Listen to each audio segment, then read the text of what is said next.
Hello everyone. आज हम बात करेंगे कि 15 डेज़ के अंदर हम अपनी कंप्लीट जूलॉजी को कैसे तैयार कर पाएँ। जूलॉजी हमारा पूरा अच्छे से कंप्लीट हो जाए। एज़ वी नो दैट कि नीट 2025 आ रहा है एंड हमारे नीट में 90 क्वेश्चंस बायोलॉजी के आते हैं।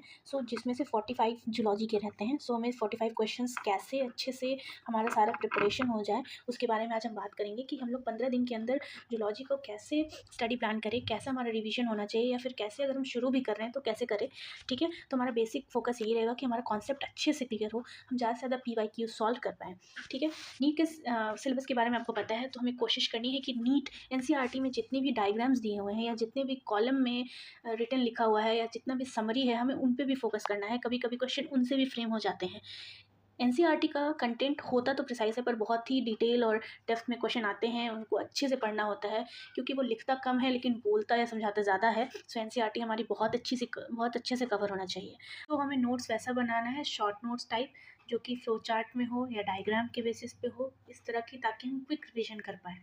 हम 2 वीक में कैसे जूलॉजी को कवर करेंगे। फर्स्ट वीक में हम एनिमल किंगडम पढ़ेंगे और उसका क्लासिफिकेशन। इसमें बहुत सारे एग्जाम्पल्स हैं जिनको याद करना बहुत ही ज़्यादा ज़रूरी होता है।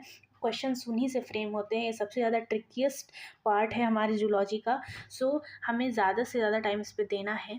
ठीक है, हम इसको थोड़ा थोड़ा करके पढ़ेंगे। मैं कोशिश करूँगी कि मैं टिप्स एंड ट्रिक वीडियो ले आऊँ, जाकि ताकि आपको जल्दी ही याद हो पाए वो। और ये भी हमें टोटली NCERT बेस्ड ही पढ़ना है। डे 2 में हमें स्ट्रक्चरल ऑर्गेनाइजेशन इन एनिमल्स पढ़ना है।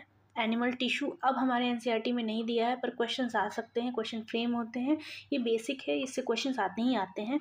और हमें अर्थवर्म और कॉकरोच ज़रूर से पढ़ना है। फ्रॉग, अर्थवर्म तो अब चैप्टर से सिलेबस से निकाल दिया है, तो कॉकरोच एंड फ्रॉग हमारे मस्ट हैं, उन्हें हमें पढ़ना ही है। और 20 PYQ और MCQ इससे रिलेटेड सॉल्व करने हैं। नाउ थर्ड डे पे हम बायोमॉलिक्यूल्स एंड एंजाइम पढ़ेंगे, जिसमें carbohydrate, protein, lipid and nucleic acid पढ़ेंगे। Enzyme action and inhibition important है, बोर्ड पॉइंट ऑफ व्यू से भी और नीट के पॉइंट ऑफ व्यू से भी।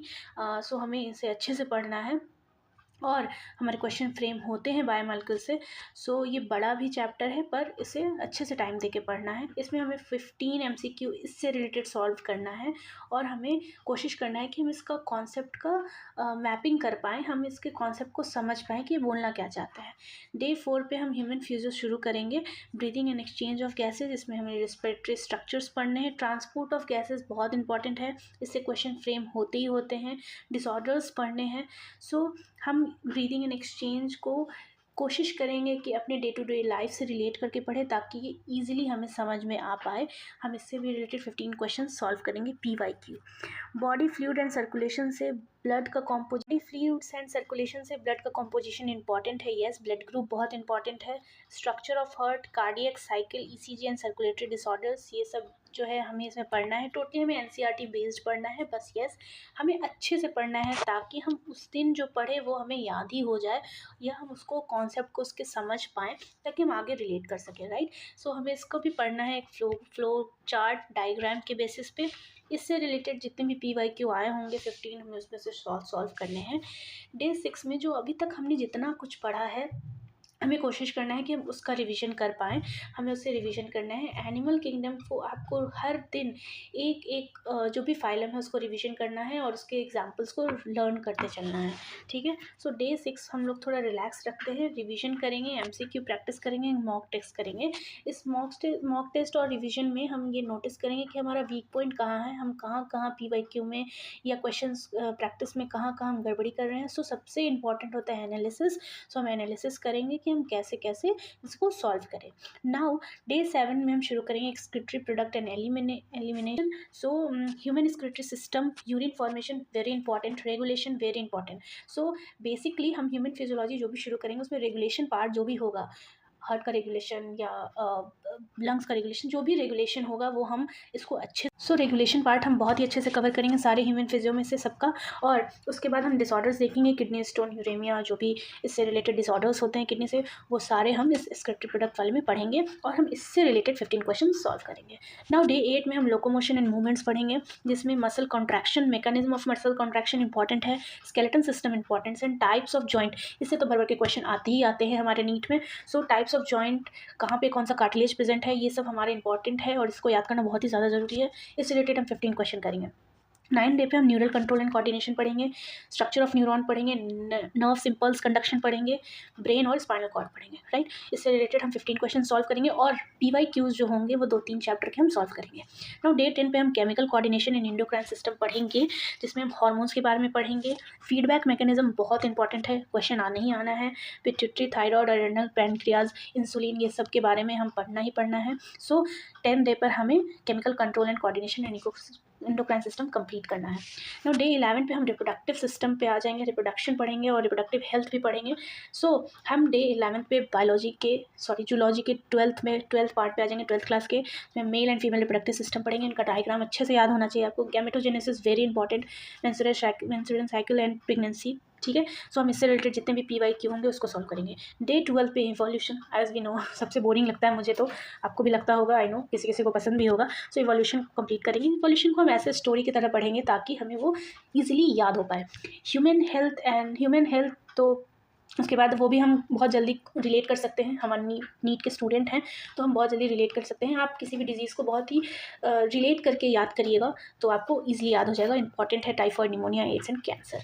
सो आप 20 MCQ इससे रिलेटेड सॉल्व करिए। डे 13 पे हम बायोटेक्नोलॉजी एंड इट्स एप्लीकेशन को करेंगे। ये भी इंपॉर्टेंट चैप्टर है जो कि 12th का है। सो ऑलमोस्ट आपका जूलॉजी यहाँ पे कंप्लीट हो जाता है। सो डे 14 पे हम क्या करेंगे, जो हमने 7 दिन इधर जो 12th और जो हमने 7 दिन इधर जो पढ़ा है पहले हम उसका रिविजन करेंगे, उससे रिलेटेड क्वेश्चन सॉल्व करेंगे। उसके बाद कोशिश करेंगे कि हम जो सबसे ज़्यादा ट्रिकेस्ट क्वेश्चन है उसको सॉल्व करें या फुल लेंथ जूलॉजी का जो भी क्वेश्चन है उसको अटेम्प्ट करें। फिर हमें पता चलेगा कि हमारा वीक एरिया क्या है। सो हम क्या करेंगे, डे 14 पे ही अपने उस वीक एरिया पे काम करना शुरू कर देंगे एंड डे 15 पे हम ग्रैंड रिविजन करेंगे और फाइनल टेस्ट देंगे, जो कि हमें 1-2 मॉक टेस्ट देना चाहिए। आई नो कि सिलेबस है, आपको फिजिक्स भी पढ़नी है, केमिस्ट्री भी पढ़नी है एंड बायोलॉजी भी पढ़नी है। सो आप कोशिश करिए कि बायोलॉजी को 2 घंटा टाइम दीजिए और आप धीरे धीरे करके इसको कंप्लीट करिए। आई नो ये बहुत ही डिफिकल्ट होता है सब कुछ मेमोराइज करना। फिजिक्स बहुत हार्ड लगता है, किसी को केमिस्ट्री बहुत हार्ड लगता है, बट येस आप 90 मार्क्स तो अच्छा स्कोर कर सकते हैं ना। 90 मार्क्स अपने हाथ पे है नीट को, क्योंकि वो आप याद करके अपने डे टू डे लाइफ से रिलेट करके इसको समझ सकते हैं। सो 90 मार्क्स को आपको अच्छे से पढ़ना है। बायोलॉजी को पूरे, उसमें 45 मार्क्स जूलॉजी के हैं जो आप उनको बहुत ही अच्छे से कवर कर सकते हैं। इसी स्टडी पैटर्न को फॉलो करिएगा। सो फोकस करिए NCERT के डायग्राम पे, क्योंकि कभी कभी डायग्राम्स दे देते हैं और आपको बताना होता है। फ्लो चार्ट्स पे, फ्लो चार्ट्स भी आते ही रहते हैं। आप कोशिश करिए कि 150 से ज़्यादा MCQ सॉल्व कर पाएँ। ज़्यादा नहीं, आधा घंटा आपको रोज़ क्विक रिविजन करना है। जैसे एनिमल किंगडम आपका एक फाइलम ले लीजिए, उसमें आप एक फाइलम के बारे में बस 10 मिनट पढ़िए। सो आप सिर्फ 10 मिनट ही उसको NCERT से रिविजन करिए उस फाइलम के बारे में, फिर आप दूसरा चैप्टर पढ़ लीजिए। सो आपको क्विक रिविजन या रिविजन हमेशा करते रहना है ताकि आप इसको याद रख पाएँ, क्योंकि आई नो, आई अंडरस्टैंड कि बहुत ज़्यादा सिलेबस होता है आपके लेवल पे। एंड उसके बाद मॉक टेस्ट देना है और मॉक टेस्ट भी आप कोशिश करिए कि जब आपका ये पूरा जूलॉजी पार्ट कंप्लीट हो जाए तो आप टाइमर लगा लीजिए और उसके बाद उसमें मॉक टेस्ट अटेम्प्ट करिए। फिर आप देखिए कि आपके में कौन कौन सी गड़बड़ी हो रही है, आप कौन सा क्वेश्चन सॉल्व नहीं कर पाते हैं, उसको एक पेज रखे रहिए, उस पर वो नोट डाउन करिए एंड फिर जो है इस तरीके से एनालिसिस करिए और बाकी फिर उसके अकॉर्डिंगली उसको फिर से रिविजन करिए।